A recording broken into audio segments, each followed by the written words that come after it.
أعوذ بالله من الشيطان الرجيم. بسم الله الرحمن الرحيم.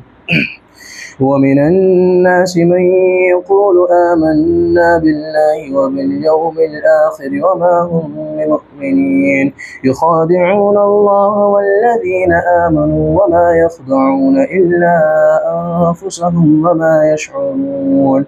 في قلوبهم مرض فزادهم الله مرضا ولهم عذاب أليم بما كانوا يكذبون. وإذا قيل لهم لا تفسدوا في الأرض قالوا إنما نحن مصلحون ألا إنهم هم المفسدون ولكن لا يشعرون. وإذا قيل لهم آمنوا كما آمن الناس قالوا أنؤمن كما آمن السفهاء ألا إنهم هم السفهاء ولكن لا يعلمون. وإذا لقوا الذين آمنوا قالوا آمنا وإذا خلوا إلى شياطينهم قالوا إنا معكم إنما نحن مستهزئون. الله يستهزئ بهم ويمدهم في طغيانهم يعمهون. أولئك الذين اشتروا الضلالة بالهدى فما ربحت تجارتهم وما كانوا مهتدين. مثلهم كمثل الذي استوقد نارا فلما أضاءت ما حوله ذهب الله بنورهم وتركهم في ظلمات لا يبصرون.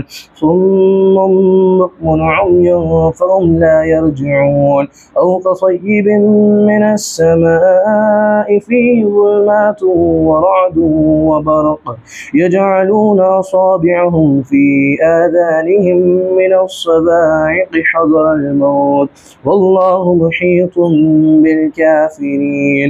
يكاد البرق يخطف أبصارهم كلما أضاء لهم مشوا فيه وإذا أظلم عليهم قاموا ولو شاء الله لذهب بسمعهم وأبصارهم إن الله على كل شيء قدير.